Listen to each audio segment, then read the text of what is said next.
Hallelujah. Praise the Lord Jesus Christ. Thank you, Father God, for a new day. Thank you, Lord Jesus. Oh, hallelujah, Father God. Salamat, Lord, sa panibagong umaga. Holy Spirit, thank you for waking me up, Holy Spirit. Thank you so much. Thank you so much, Holy Spirit. Oh, hallelujah. You are good at all times. Jesus, the King of Kings and the Lord of Lords. Salamat, Lord, sa iyong kabutihan. Salamat, Lord Jesus. Hallelujah. Oh, hallelujah, Jesus. Thank you that you are in control of everything. Thank you for reminding us that you are my peace. You are our peace. Oh, hallelujah. Hallelujah. You are in control of everything, Lord Jesus, King of Kings and Lord of Lords. Thank you so much. Thank you so much, Lord Jesus. Hallelujah. Oh, hallelujah. Napakabuti mo, Panginoong Jesus. Ikaw ang Diyos na buhay. Salamat, Lord, sa iyong mga salita na nagpapaalala sa amin na ikaw ang aming kapayapaan sa kabila ng anumang sitwasyon sa mundo. Ikaw ang aming Diyos na aming pinaniniwalaan. Ikaw ang aming Diyos, ang Diyos na makapangyarihan sa lahat. Ang Diyos, oh hallelujah, Jesus, thank you so much. Thank you so much for your Holy Spirit. Thank you for everything, Lord Jesus. Salamat sa iyong kabutihan, Lord. Thank you, Lord. Napakabuti mo po. Hallelujah. Awesome God. You are awesome God.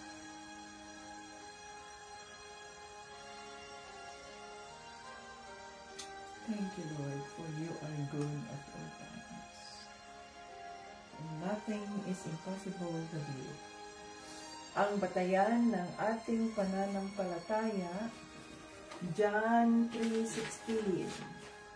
For God so loved the world that He gave His only begotten Son, that whosoever believe in Him will not perish, but have everlasting life.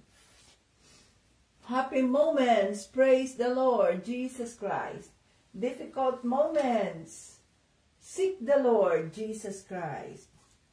Quiet moments, worship the Lord Jesus Christ. Painful moments, trust the Lord Jesus Christ. And every moment, thank the Lord Jesus Christ. Hallelujah. Yes, Jesus, we trust you.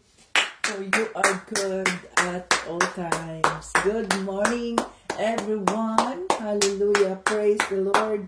For He is good at all times. So, lahat, ang Diyos, si Panginoong Kristo ay mabuti sa lahat ng pagkakataon at tayo ay we can trust Him that He is faithful sa kanyang mga pangako. Oh, hallelujah. Thank you, Lord. Okay, ayan, mga ka-Team Jesus, at tayo mag-umpisa ng awitan ang ating Panginoong Jesucristo.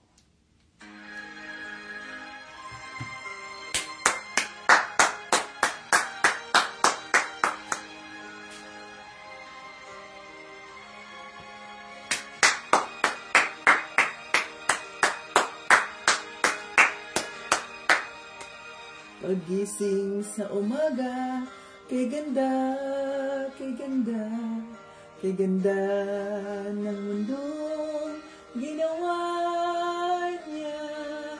Ngayon ko lang nakita ang ganda ng mundo. Salamat sa Diyos at ako'y binago. Yes, Lord. Thank you, Lord. Nang tanggapin ko si Jesus aking Diyos, na bago ang lahat sa buhay ko. Bagong ligaya ang nadarama, bagong pag-asa ang nakikita. Yes, Lord Jesus, thank you, Lord.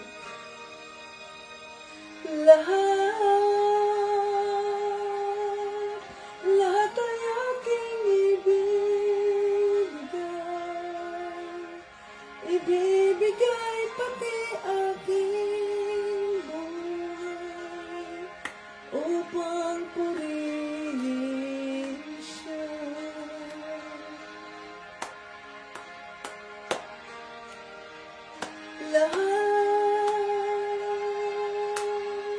Lahat ay aking ibibigay pati aking buhay, upang purihin siya. Hallelujah, Lord Jesus. Oh, Jesus, King of Kings, Lord of Lords, nag-uumapang ang aking saya. Pagmamahal niya ang nadarama, kay ganda ng buhay na nasa kanya. Purihin ng Diyos, purihin si Jesus.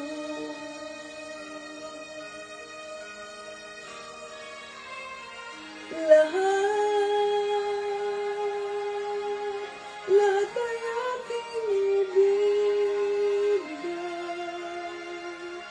ibibigay pati aking buhay, upang purihin siya.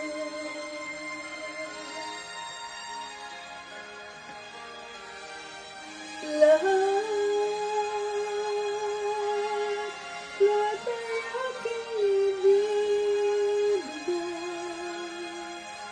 ibibigay pati aking buhay, upang purihin siya. Oh, hallelujah. Yes, Lord Jesus. Dito kami upang ikaw ay sambahin, upang ikaw ay itaas, upang iyong pangalan ay makilala sa sanlibutan, Panginoong Jesucristo. Salamat po sa pagkakataon na kami ay nandito upang ikaw ay sambahin at upang ikaw ay kilalanin. Oh, hallelujah, Jesus. Yes, Lord Jesus. Thank you sa iyong kabutihan. Thank you sa iyong kagalingan.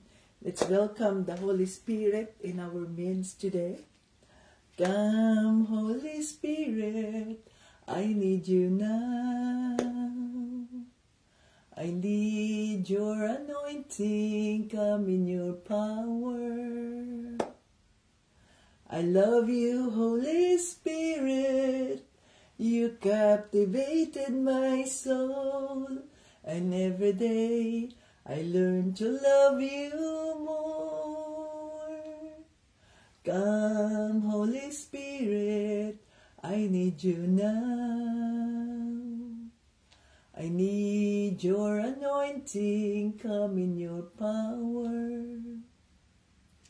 I love you, Holy Spirit, you captivated my soul, and every day I learn to love you more. I'm reaching for your heart, you hold my life in your hands, drawing me closer to you. I feel your power renewed. Nothing compares to this place, where I could see you face to face. I worship you in spirit and in truth. I'm reaching for your heart. You hold my life in your hands. I feel your power and Lord, nothing compares to this place, where I could see you face to face. I worship you in spirit and in truth. We worship you in spirit and in truth. Hallelujah. Sinasamba ka namin, Panginoong Jesus, sa espiritu at sa katotohanan. Mag-usap po kayo nang sa ganun po ay ikaw ay makilala ng sanlibutan. Buksan mo ang aming mga isipan, aming mga puso. Patawarin mo kami kung ano man po ang aming mga nagamang kasalanan. At naway ikaw lang po ang makilala at walang iba. Itago mo po ang iyong lingkod sa iyong krus, Panginoong Kristo, na hindi ako ang makikita, kundi ang makikita ay ang kabutihan ng Diyos Ama, ang kanyang pagmamahal, ang kanyang kaawaan na walang hanggan. Maraming salamat po. Lahat ng ito, lahat ng papuri at parangal ay aming hinihiling sa pangalan ng Kristo at dinideklara namin na ang live na ito ay holy, sanctified by the blood of Jesus. In Jesus' name with the Holy Spirit. Amen. Welcome dito sa ating live. At ito si Tita Vits. Ngayon ay Tuesday morning here in Houston, Texas. At ako ay nagising fresh from the bed. Hallelujah. So matagal ako nagising kasi nagising ako actually alas 4 pa dito. Kaya lang dahil nag-ano ng oras, nawalan kami ng isang oras, kaya yun. Pero napakabuti ng Diyos sapagkat sabi ko, Holy Spirit, ako'y antok pa rin dahil matagal akong natulog dahil nagbibiling ako sa D&G. So, kaya alas 12 na ako natulog. Sabi niya, okay, alas 5 pa naman, tulog ka muna. At natulog nga ako at ginising ulit niya ako ng 4:40. Ayan. So, napakabuti ng Diyos, no? At alam niya yung ating mga limitasyon, yung ating katawan. Hallelujah. Praise the Lord. So, kahapon ay tinuruan tayo ng banal na espiritu. Kahapon ay 10, no? Tungkol sa pag-ibig ng Diyos. Kaya rebuke tayong lahat. Kung mayroon mang mga taong, kung mayroon mang kayon diyang mga reklamo, so ang mga reklamador ay na-rebuke. Sapagkat kung tayo ay nagtatrabaho, kung ito ang ating katawagan at reklamo tayo ng reklamo, so ibig sabihin nun, wala tayong pag-ibig. So useless ang ating mga efforts na ginagawa. Useless ang kung anuman yung mga ginagawa natin sapagkat kung wala ang pag-ibig ng Diyos ay wala ring kwenta ang lahat ng ito. So walang halaga ang lahat ng ito, kaya ipasok natin ang uri ng pag-ibig na nanggagaling sa Diyos, ang pag-ibig na puno ng pagpapasensya, ang pag-ibig na puno ng sabi dito, puno ng pagtitiis. Ang pag-ibig na mabait. Ang pag-ibig na hindi marunong mainggit. Kaya ang mga inggitira dyan, shout out sa mga inggitira. At hindi makontento at hindi masaya sa kanilang mga buhay. So tandaan natin, nangyari ang mga buhay natin na ganyan ang sitwasyon sapagkat dahil sa ating pagiging mapusok sa ating likas na pagiging makasalanan. So dahil agresibo tayo, mapusok tayo, wala tayong pagtitiis, wala tayong fruit of the Spirit, pagpipigil sa sarili, kaya yan ang nangyari sa atin. At kaya ito ngayon ang ating nararanasan, yan ngayon ang inyong nararanasan, sapagkat ito ay bunga ng kasalanang ginawa ninyo sa inyong mga buhay. Kaya subalit kahit ganyan man ang ating mga sitwasyon, kung tayo ay nagpakumbaba sa presensya ng banal na Espiritu at humingi tayo ng kapatawaran na sinabi natin, patawad, Holy Spirit, at ako ay nagkasala. Ayan. Kahit na ganito ang sitwasyon natin, kahit ganyan ang sitwasyon ninyo, subalit ang sabi sa salita ng Diyos, let the peace of the Lord Jesus Christ be upon you. May the peace of our Lord, di ba? So, ganun yon. Nung ginising na ako ng Diyos, tingnan mo yung daily bread. Let the peace of the Lord be upon you.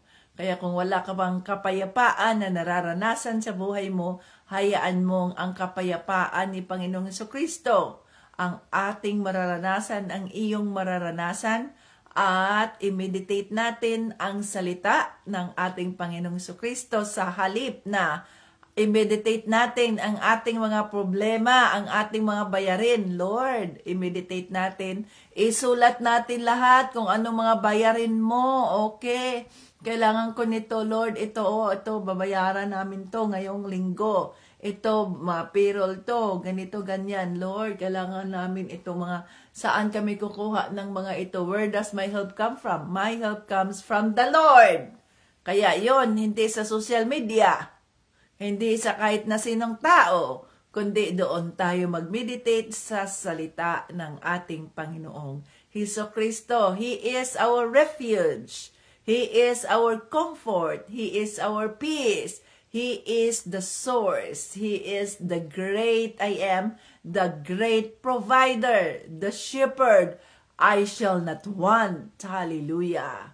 So to God be the glory. Kung ganun yun, isulat natin yung ating mga pangangailangan, ganyan, no? Para malaman natin na, overdraft na pala tayo at tayo utang ng utang pa rin, no? Wala nang take home pay.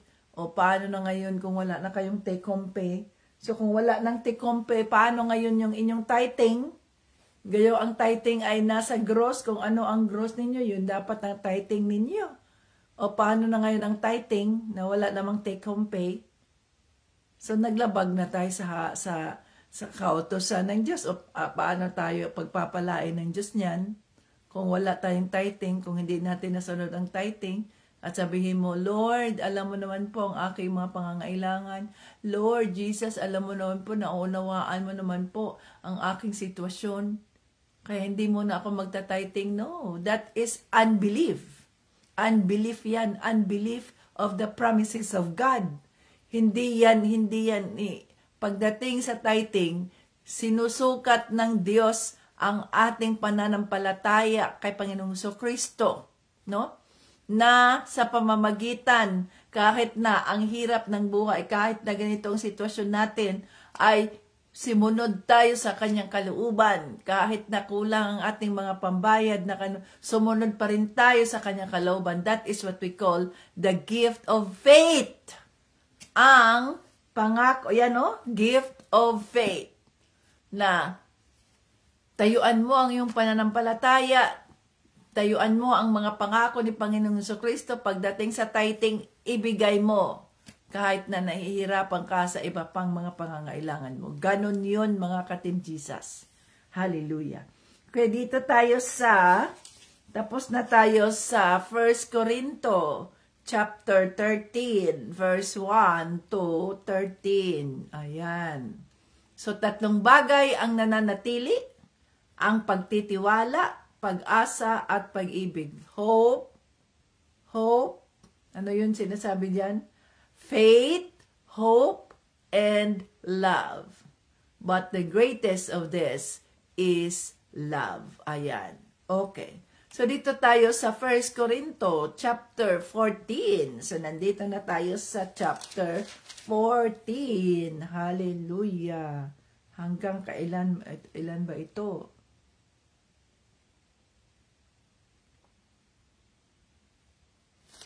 Dito sa mataas siya. So, putulin na lang natin to. Okay, depende kung saan hanggang saan. Ang pagsasalita ng ibang wika na hindi natutunan. So, this is the speaking of tongue, no? Doon sa mga salita o sa mga wika na hindi natin natutunan, mga ka-Team Jesus. Pero, alam natin bigla na natututo tayo. Yan ang sinasabing speaking in tongue. Kasi kung alam natin, kung pinag-aralan natin ang isang wika, hindi yan siya speaking in tongue. Kung pinag-aaralan natin ang isang wika, halimbawa nung tayo ay kung ikaw ay halimbawa tayo, ang ating native tongue, halimbawa ako, ang aking native tongue ay Cebuano Bisaya, no? Kasi Bisaya ako, taga Bohol. Yan ang aking unang kinamulatang lingwahe. Samantalang nung ako'y nag-aral na, ay natuto ako ng dalawang pangwika, ang wikang Filipino at ang wikang English. So mayroon tayong English at mayroon tayong Filipino. Kaya nga ang mga Filipinos, ang mga Filipino ay multi-language. Bakit? Dahil nung tayo maliit pa lang, mula sa kindergarten, mula sa elementary, high school, maalam na natin ang wikang Filipino, na kung saan yun ang universal language. Alam natin ang wikang English, kahit ang ating English ay Carabao English, ay alam pa rin natin, natuto pa rin tayo doon, no? Kahit saan tayo pupunta sa ibang bansa, at as long as ang bansang ito, ang mga taong nasa bansang ito ay marunong ng English, ay makapag-survive ang mga Pilipino sapagkat alam natin ang wikang English. At kung mayroon man tayong mga nakilalang mga Pilipino rin dito sa iba't ibang bansa, kahit na sila ay nanggaling sa iba pang lupalop ng Pilipinas at iba rin ang kanilang native tongue o kanilang mother tongue, yung wikang kinamulatan nila, pero dahil alam natin ang national language, ang Filipino, kaya nagkakaintindihan pa rin tayo dahil alam natin ang ating national language. At kung hindi magkaintindihan, ay magkaintindihan pa rin tayo sapagkat mayroon tayong, alam natin ang wikang Ingles. Hindi mahalaga sa English yung yung mga hard words na mga ang meaning, mga hindi yan kailangan kasi hindi naman tayo magretorika dito. Ang retorika, yan ang rhetorics, kaya mayroong mga figures of speeches, no? Pero pagdating sa communication, di mo kailangan ng retorika. Kailangan mo lang ang simpleng mga salita as long as you will be understood. Ganun yun. So, hindi yun siya speaking in tongue kasi na pinag-aaralan natin yun. Yan ang nagiging nagiging linguist tayo kasi pinag-aralan natin yon. Ngayon, kung natuto ka, pumunta ka sa ibang lugar, pumunta ka sa ibang bansa, hindi mo pinag-aralan kanilang salita, but you have to know their language because it is a necessity for you to do that. Kaya natuto ka sa kanilang language. Kung doon ka sa Europe, natuto ka ng European language, o kung doon ka sa saan mang mga Czechoslovakia, sa Russia at iba pa, natuto ka sa kanilang language. Kung doon ka sa China, natuto ka rin. Yan, hindi yan siya speaking in tongue dahil natuto ka. Ang tawag naman dyan, ikaw ay naging polyglot. Na ibig sabihin ng polyglot ay you acquire the language because that is a necessity for you. Okay? Pero itong speaking in tongue, iba to, sapagkat hindi mo to pinag-aaralan, kusang lumalabas sa iyong bibig kung ikaw na ay magpupuri sa Diyos, kung ikaw na ay nagme-meditate sa Word of God, bigla na lang papasok ang language na yan na kahit ikaw ay hindi mo nga rin maintindihan hanggat hindi mo hingin sa Panginoon, sa banal na Espiritu, ang pakahulugan nito na maaring ito ay i-reveal niya sa kanyang mga salita o kaya i-reveal niya sa pamamagitan ng ibang tao na siyang gagamitin ng Diyos na makapagsalita sa iyo at maintindihan mo kung ano pala ang pakahulugan nito. No? So, yan ang sinasabi natin mga ka-Team Jesus. So, pag pinag-aaralan natin ang language, nagiging linguist tayo sa isang lingwahe na yan. Pag natuto tayo sa isang lingwahe dahil kailangan nating matuto para mag-survive sa area na yan o sa lugar na yan, yan naman ay isa kang polyglot sa language na yan. Itong pagsasalita ng iba't ibang wika, ito ay galing sa, hindi galing ito sa tao, kundi ito ay galing sa banal na Espiritu. Oh, hallelujah. Okay. So, basahin natin. Chapter 14, verse 1. Sikapin ninyong makamtan ang pag-ibig, ngunit sikapin din ninyong makamtan ang mga kaloob na espiritual, lalo na ang pagpapahayag ng mensahe ng Diyos. To, ang taong nagsasalita sa ibang wika ay hindi niya natutunan. Ng wika na hindi niya natutunan ay nakikipag-usap hindi sa tao kundi sa Diyos, dahil wala namang nakakaunawa sa Kanya. O see? Sa Diyos tayo nakikipag-usap. Nagsasalita siya ng mga hiwaga sa tulong ng banal na Espiritu. Ayan. Nasa 3. Ngunit ang taong nagpapahayag ng mensahe ng Diyos ay nagsasalita sa mga tao upang sila'y matulungan. Okay? Upang sila'y matulungan,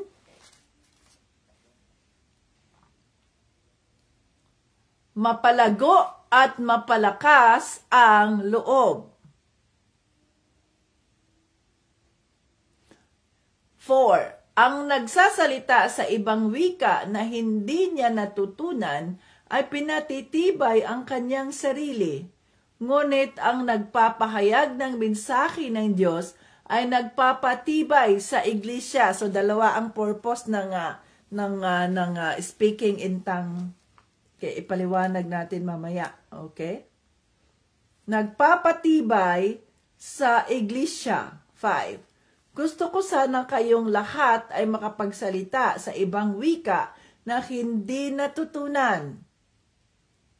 Ngunit mas ninanais kong makapagpahayag kayo ng mensahe ng Diyos, sapagkat ang taong nagpapahayag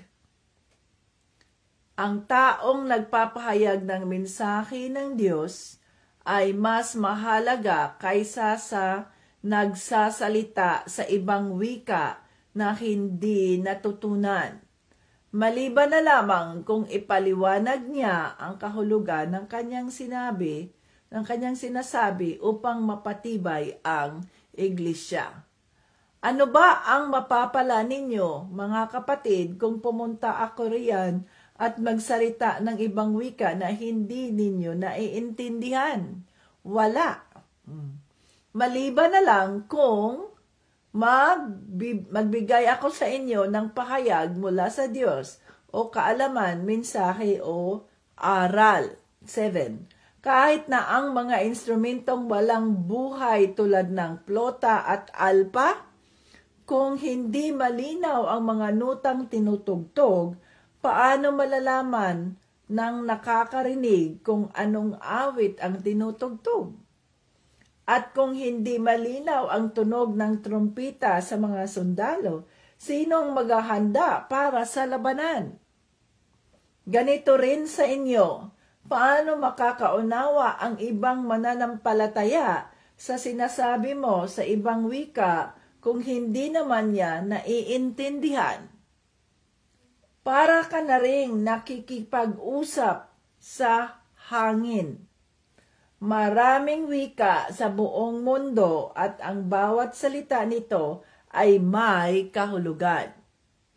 Ngunit kung hindi ko maintindihan ang sinasabi ng isang tao at hindi rin naman niya ako maintindihan, wala kaming mapapala sa isa't isa. 12. At dahil nga hinangad naman ninyo na ang mga kaloob ng banal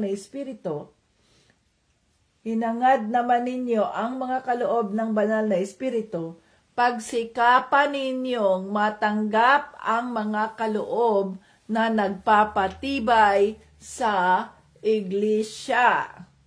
Okay.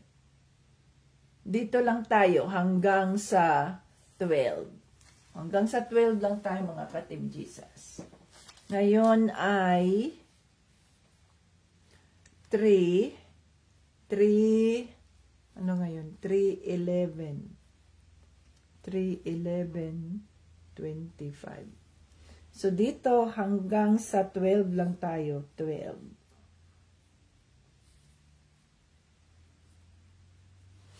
Salamat Holy Spirit sa iyong mga salita. Gabayan mo kami upang maintindihan namin ang mensaheng nais mong iparating. In Jesus' name, Amen.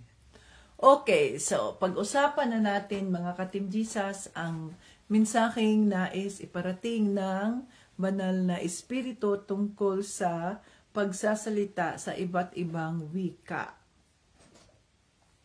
Ang sabi dito, sikapin nating makamtan yung pagmamahal, no, na nanggagaling sa Diyos, yung pag-ibig. Ngunit sikapin din yung makamtan ang mga kaloob na espiritual, lalo na ang pagpapahayag ng mensahe ng Diyos. So yun yung pagpapahayag, interpreting the message of the Lord. Ayan ang sinasabi dyan. At anong sabi dito? Kung ang isang tao, ayun ang sabi dito sa verse 2. Balikan natin to. Ito ang emphasis ng salita ng Diyos. Ang taong nagsasalita sa ibang wika na hindi niya natutunan ay nakikipag-usap hindi sa tao kundi sa Diyos. Dahil wala namang nakakaunawa sa kanya. Nagsasalita siya ng mga hiwaga sa tulong ng banal na espiritu. Ayan, yan doon muna. Ito muna ang emphasis ng Holy Spirit sa atin mga ka-Team Jesus. Na dahil tayo, kung tayo ay nabaptize na sa water at kung nag-desire tayo sa anointing of the Holy Spirit, as we meditate the Word of God, and as we worship the Lord by our own, sa sarili nating closet, na hindi ka naririnig ng iba dyan, hindi ka rin nagpaparinig, kundi doon ka sa isang tahimik na lugar sa kwarto mo, na ikaw lamang ang bahala may nakakarinig, nagpupuri ka, yun bang hindi ka makakadisturbo sa iba ba? At hindi ka rin makakatisod sa kanila. No? So, ikaw, tahimik mong ginagawa yan doon sa iyong silid. Kung saang lugar na pwede ka. At nagpuri ka doon, nag-worship ka doon, at in-invite mo ang presensya ng banal na espiritu, at ina-acknowledge mo, I desire of the Holy Spirit fire. Let the Holy Spirit's fire be upon me. No, as you worship the Lord, the Holy Spirit honors that. Kung ang ating mga puso ay karapat-dapat sa kanyang presensya, He honors that. At mararanasan mo ang kanyang anointing.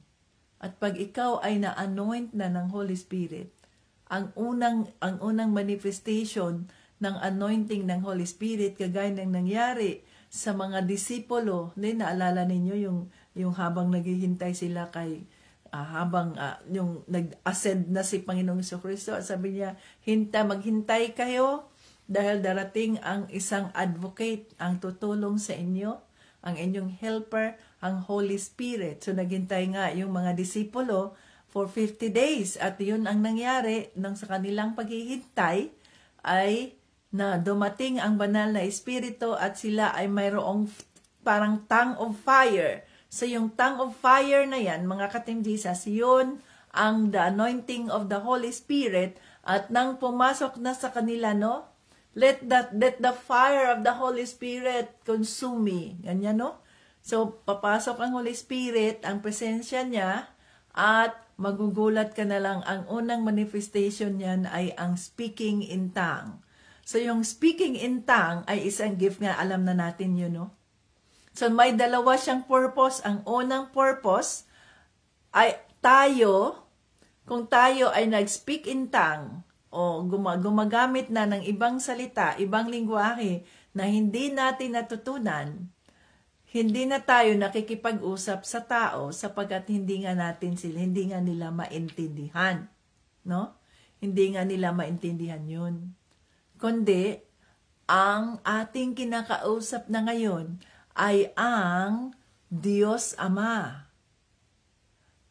Ito ay ang ating personal connection sa Diyos Ama sa tulong ng banal na Espiritu.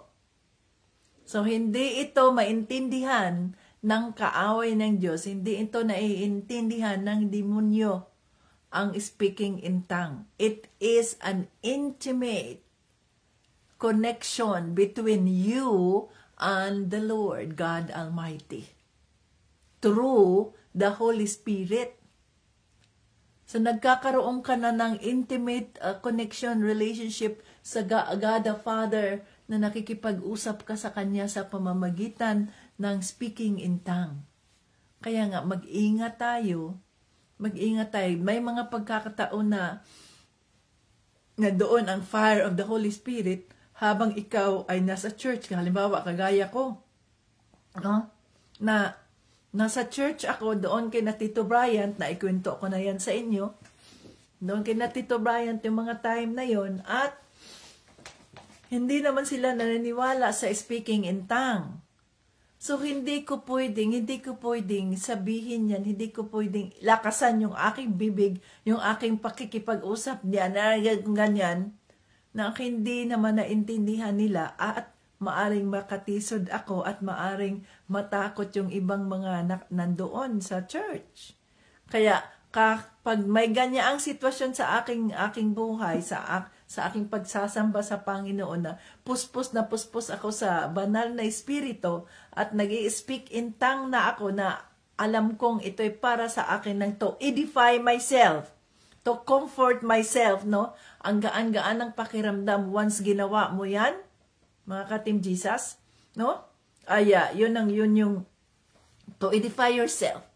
Kaya ginawa mo yun, hindi mo lalakasan ang bibig mo. Maliban na lang kung sinabi ng Holy Spirit, lakasan mo, dahil itong iyong pananalita sa lingwaking ito ay hindi para sa iyo, kundi para sa iglesia, para sa Church of Christ. Kaya nga sabi dito sa 3, ngunit ang taong nagpapahayag ng mensahe ng Diyos ay nagsasalita sa mga tao upang sila'y matulungan, mapalago at mapalakas ang loob, no? Ang nagsasalita sa ibang wika na hindi niya natutunan ay pinatitibay ang kanyang sarili. Ngunit ang nagpapahayag ng mensahe ng Diyos ay nagpapatibay sa iglesia. Ayan.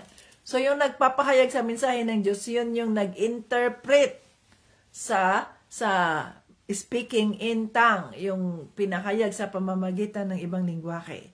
So, anong sabi dito? Ang nagpapahayag sa lingwahe, yung nag-speak in tongue, yun ay para anong sabi diyan?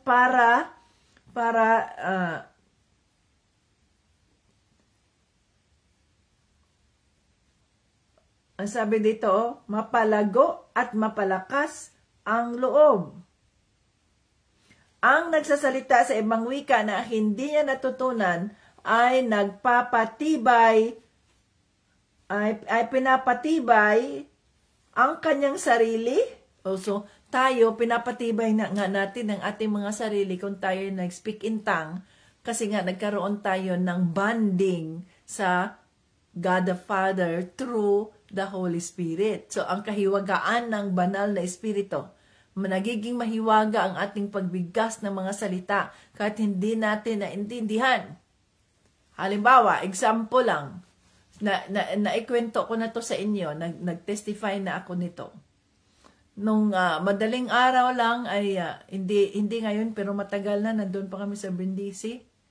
No, ginising ako ng Holy Spirit, gising. 3:00 pa ng umaga, gising ko. Okay, Holy Spirit, gabi pa man, antok pa ako. Gumising ka. Okay, anong gagawin ko? Ayan. Mag-pray ka. Hindi ko naman alam anong ipipray, Holy Spirit, anong gagawin ko. Basta mag-pray ka lang. Yan, nag-pray ako at ang aking prayer ay speaking in tongue. No? Di ko nga maintindihan yung aking speaking in tongue, ang salita na yun, di ko maintindihan. Tapos ang pumasok sa aking isipan ay yung aking kaibigan na si Luisa.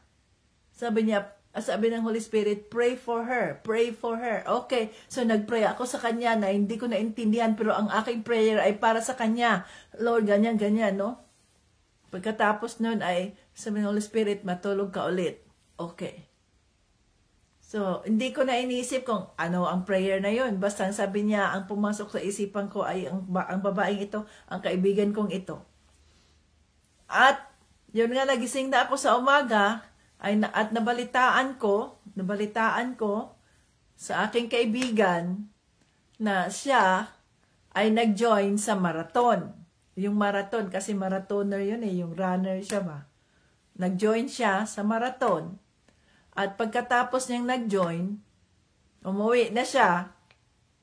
Madali, alas 5 ng umaga ang marathon. 1 oras lang naman yan, uwi na siya ng 6 o'clock. Pag uwi niya, ay nadisgrasya siya, ang kanilang sasakyan, at ang sasakyan nila ay total wreck ang sasakyan nila. Hindi na magamit ang kanilang sasakyan. Kasama pa niya ang kanyang anak. No? So, oh hallelujah. Kaya sinabi ko sa kanya, alam mo ba sis Luisa? Ginising ako ng Panginoon, to God be the glory. Ginising ako, isa yan sa mga sinasabi nating mga katawagan natin. Ang intercession ay isang katawagan. So ginising ako ng banal na espiritu, kasi Christian din siya. At sabi niya, pinakita kanya sa akin. At sabi ng banal na espiritu, pray, pray, pray for her. So pinag-pray kita using the speaking in tongue, using the other language, pero hindi ko naintindihan kung anong pakahulugan nito. Ngayon, naintindihan ko na. Dahil mayroon palang aksidenteng darating sa'yo, subalit somebody is praying for you, for your protection, na kahit ganyan ang mangyayari, ay buhay ka pa rin, at ang iyong anak, to God be the glory, at maring ikaw rin, hindi lamang ako ang nagpipray, kundi meron pang ibang nagpipray para sa'yo, sapagkat ginagamit ka ng Diyos. Oh, hallelujah, to God be the glory. So, ganun yun mga ka-Team Jesus.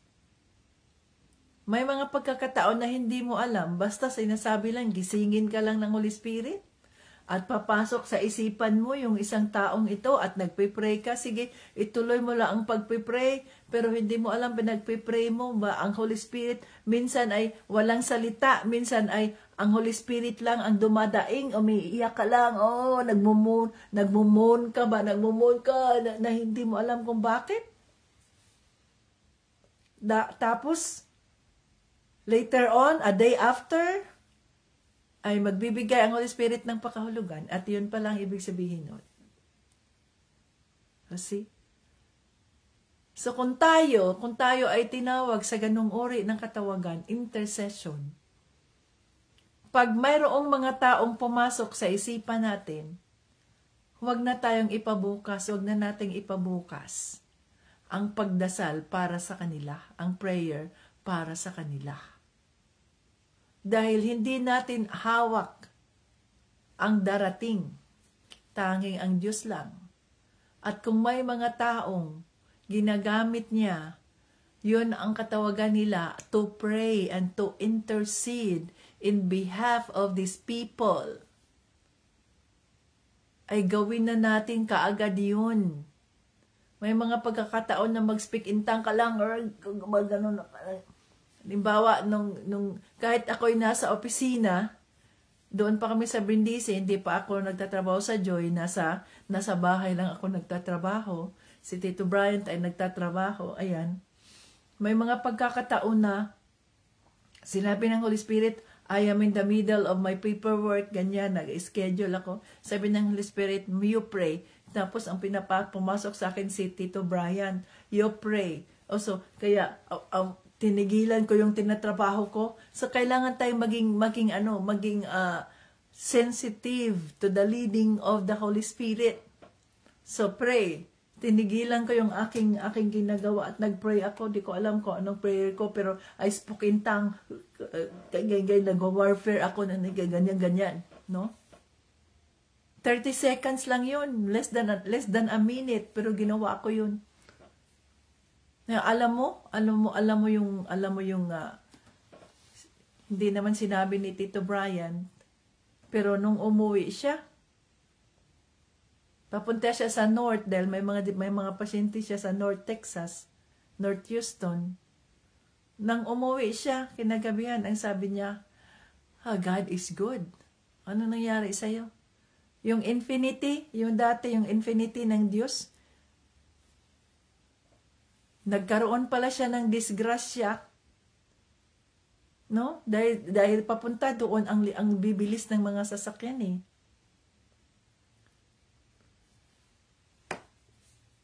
Ang infinity ay nasira ang infinity.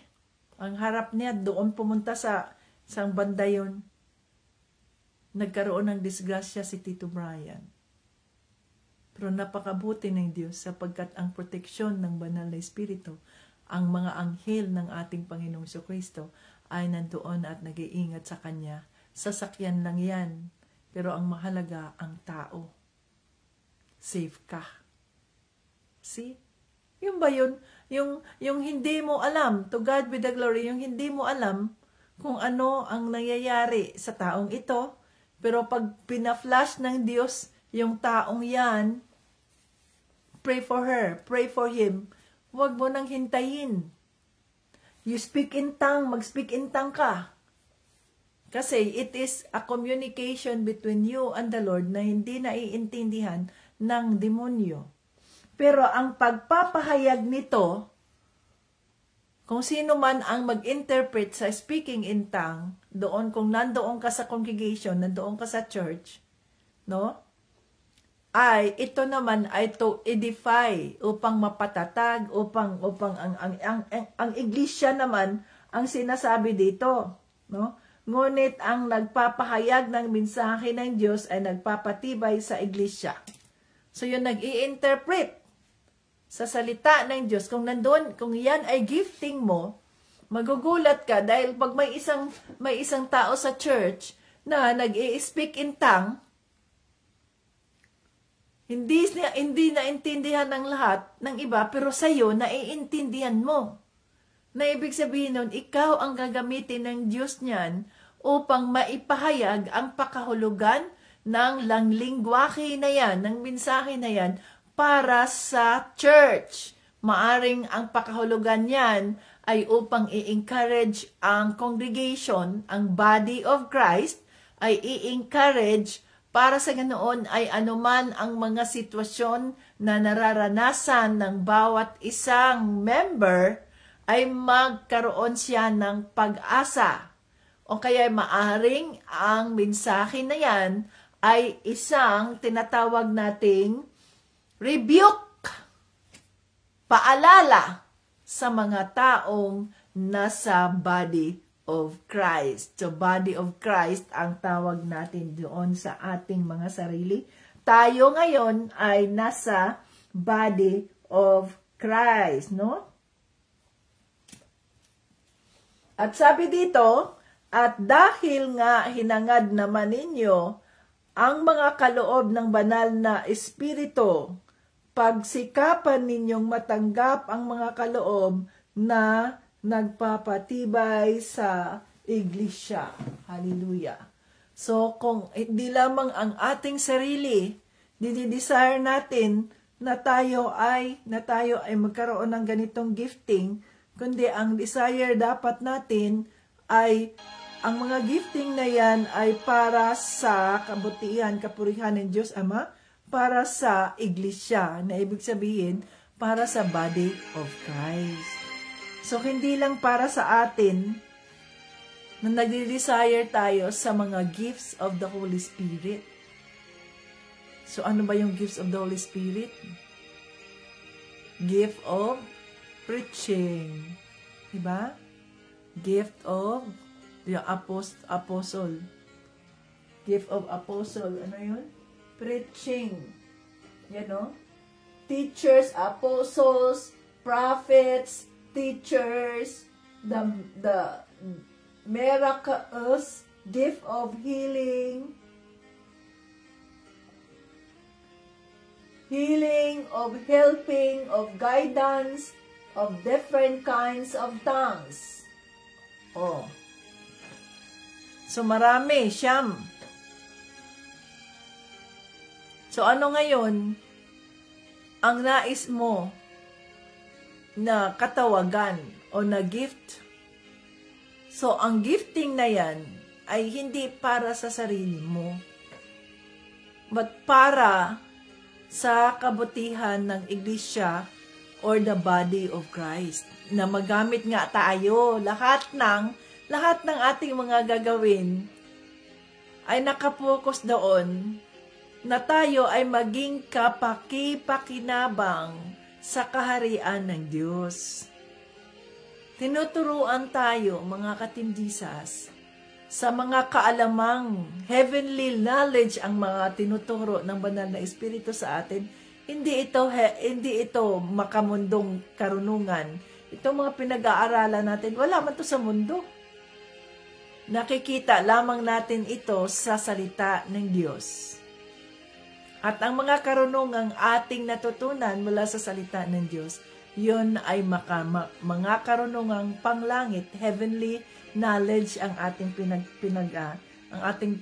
natutunan, mga katindisas. So ano ang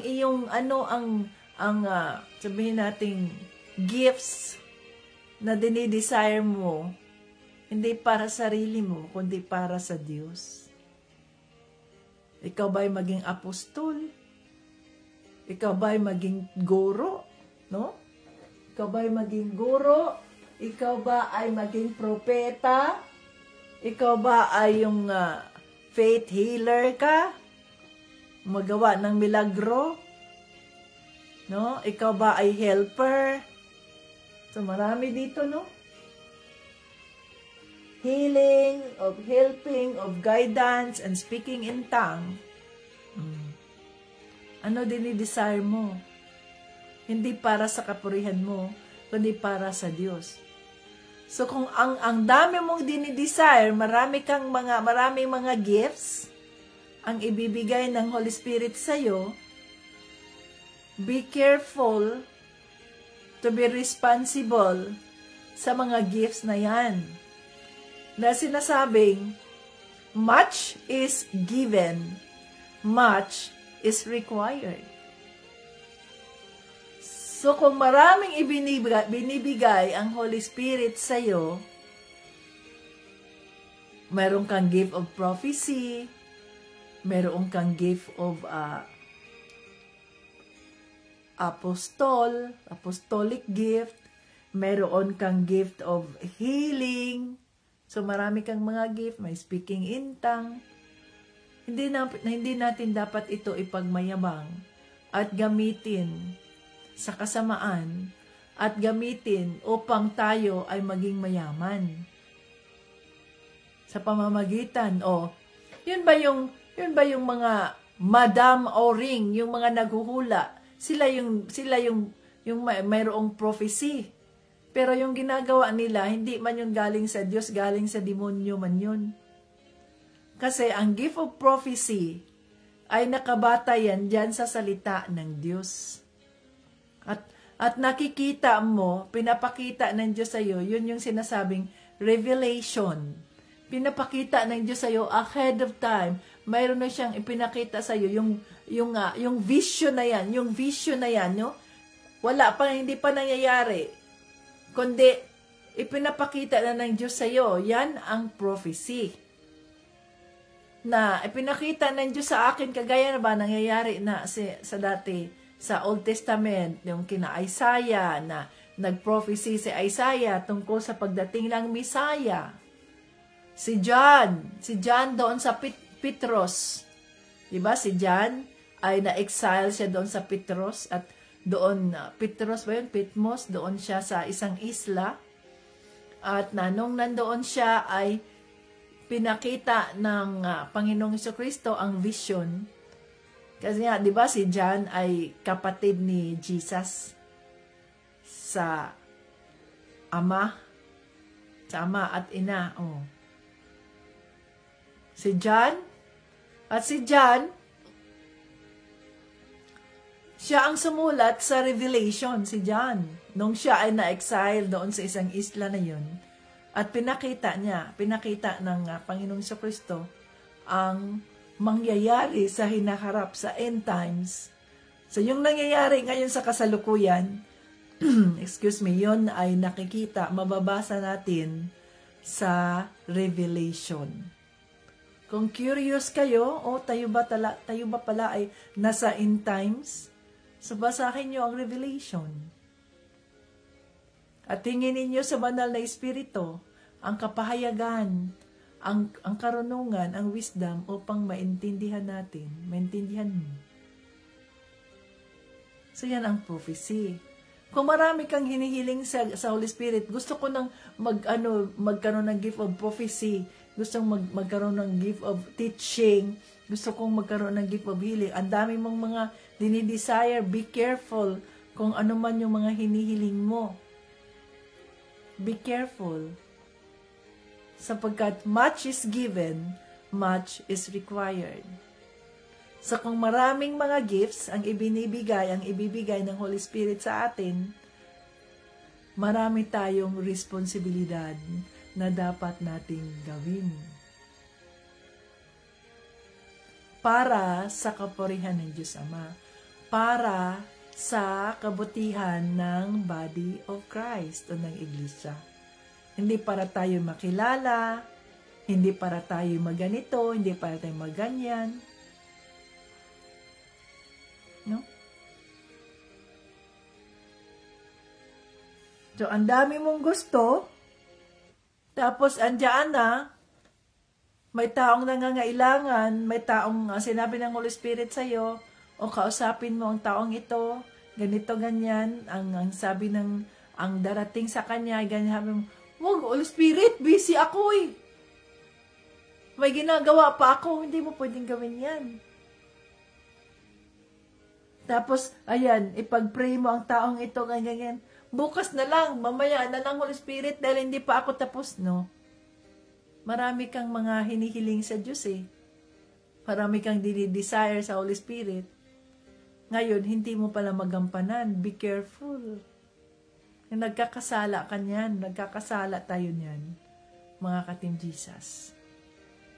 Kung marami tayong hinihiling, subalit kung nandiyan na ay hindi natin magampanan ang mga katawagan na yan. Na? Hindi tayo pwedeng tumanggi.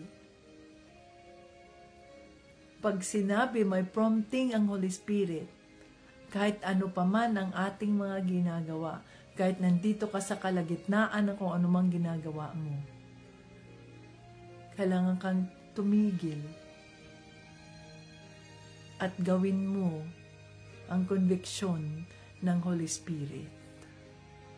Much is given, much is required. So, kung marami kang hinihiling sa Holy Spirit, gusto ko nakita mo lang yung wow, ang galing-galing naman niya, wow, nagpapagaling siya ng mga Holy Spirit, gusto ko rin ganyan, magpapagaling. Be careful.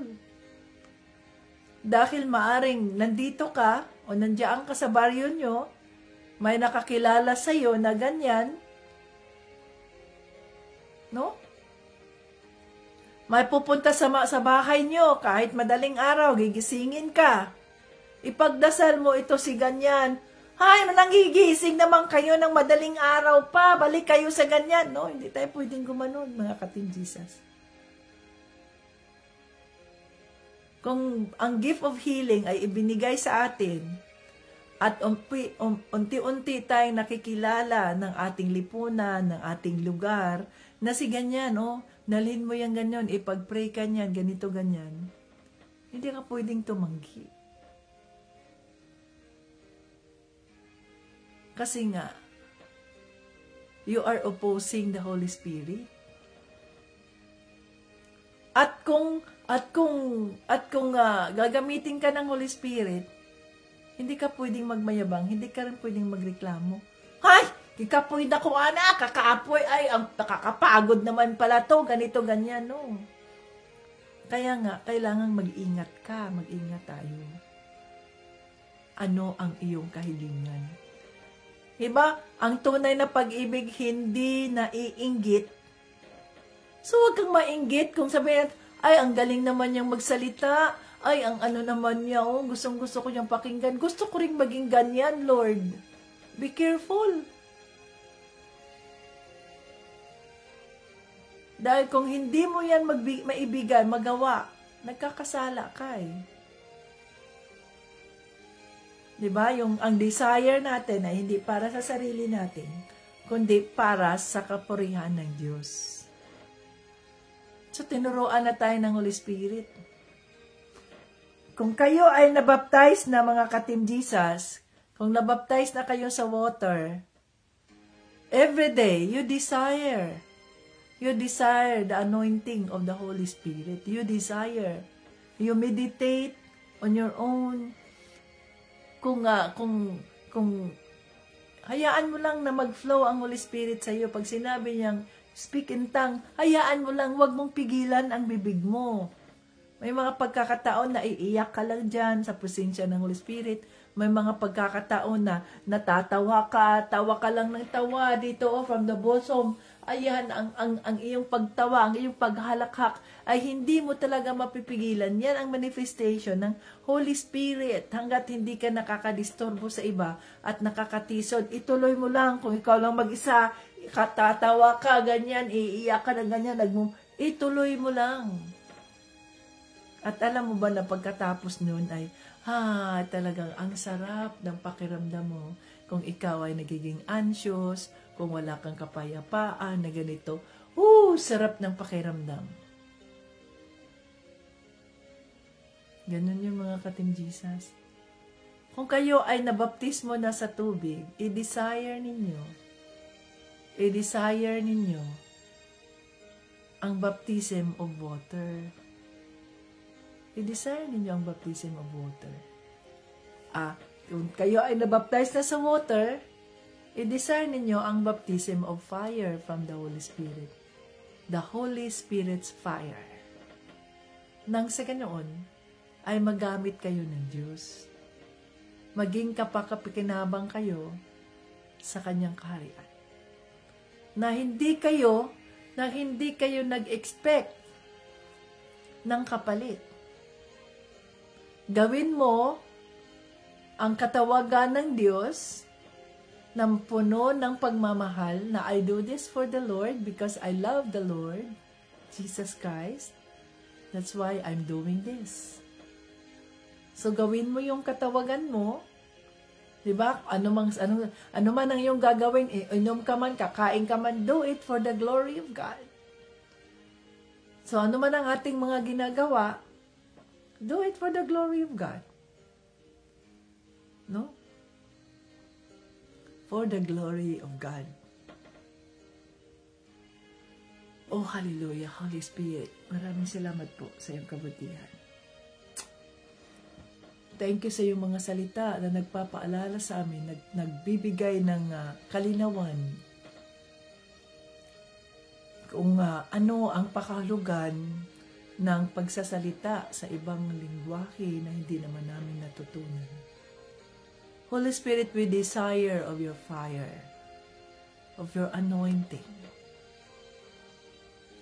to edify ourselves, na makapag-communicate kami sa Diyos Ama na hindi naiintindihan ng kaaway. Tulungan mo kami, Holy Spirit.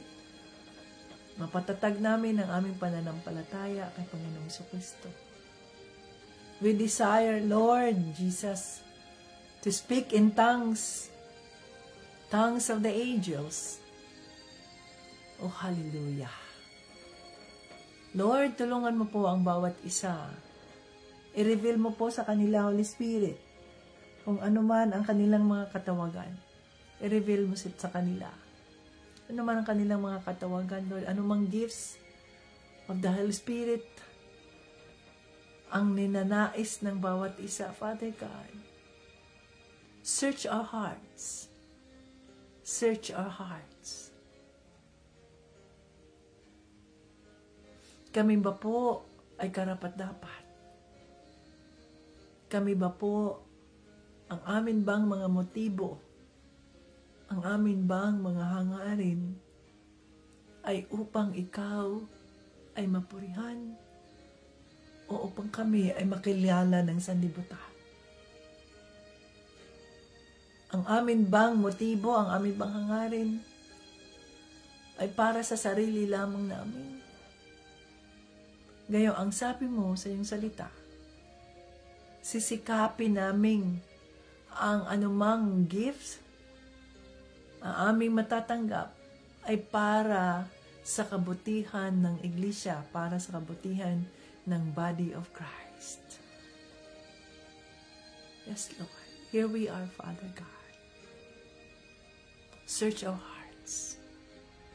Holy Spirit, reveal to us kung ano man po ang katawagang nais mo para sa bawat isa ng aming mga buhay, ang aming mga katawan ay magagamit mo. Maging kapaki-pakinabang sa iyong kaharian. Father, thank you so much, Lord. Thank you so much, Father God, for the love, for the unfailing love, for the revelation, for the wisdom and understanding na iyong ibinibigay sa bawat isa, upang mas lalo pa namin mapalawak ang aming pagkaunawa sa mga salita. Seal all this knowledge and wisdom with the blood of Jesus, na hindi ito mawala sa amin, kundi ito ay aming magagamit para sa iyong kapurihan, Diyos Ama. Thank you so much, Lord. Pagpapalain mo po ang bawat isang nandito, ang bawat isang naglaan ng kanilang oras, ng kanilang resources, upang ikaw ay pakinggan, upang ikaw ay sampahin sa pamamagitan ng pakikinig ng iyong mga salita. Father God, katagpuin mo po sila. Ano man po ang kanilang mga dasal, ang kanilang mga prayer request, Lord, let it come to pass. Father, in the name of Jesus, you are our great I am, the great shepherd. You are our great provider. You are our peace, Lord Jesus. Thank you. Thank you so much. Hallelujah. We give you all the glory and honor, Father God, in the name of Jesus and by the blood of Jesus and the Holy Spirit. Amen! Hallelujah! Praise the Lord. Ayan, mga ka-Team Jesus. So, kung tayo ay nag-desire, nag-baptize of water na tayo, hindi tayo dapat makontento doon na nabaptism of water na tayo. Kundi dapat ay mag-improve tayo ba? So, ang ating pacing ba, yung ang takbo ng ating our race, di ba? Tayo ay tumatakbo, no? So, hindi tayo dapat maging stagnant na hanggang, tapos na akong nagbaptismo of water, so okay. So, ganyan na lang, basta I'm done. Yan ang nangyayari sa iba. Bakit? Hindi ba natin naintindihan na kung tayo ay nabaptize na in water, we already fully surrendered our bodies, our lives to the Lord. Kaya nga, here I am, Lord, send me. Hindi naintindihan niya ng iba. Basta, ako, nabaptize na ako ng tubig. Ngayon, kung nabaptize ka na ng tubig for a long time, anong nangyari sa iyong pagiging Kristiyano? Nagamit ka ba para sa kapurihan ng Diyos? Naintindihan mo ba ang katawagan? Nag-desire ka ba sa gift of the Spirit? Nang sa ganoon ay magamit ang katawan mo, magamit ang buhay mo para sa kapurihan ng Diyos Ama, para sa kabutihan ng body of Christ? Kung hanggang ngayon, kailan ka ba na baptized in water? Long time ago? Pero hindi mo nabigyan ng pakahulugan yan, hindi mo nabigyan ng, hindi mo na intindihan ang pakahulugan yan. That after baptism of water, you will prepare yourself for the gift of the Holy Spirit so that you can be of use for the kingdom of God. Hindi para, Kristiyano na ako kasi nabaptize of water na ako. So, basta kayo nabaptize of water na ako, to walang saysay ang baptism of water mo kung hanggang doon ka lang at hindi ka nausog, hindi ka nag-move, Hindi ka umunlad sa iyong pananampalataya at hanggang tagapakinig ka pa rin sa loob ng mahabang panahon. Hindi ka nagamit ng kaharian ng Diyos. Nasayang yung mga panahon na yan.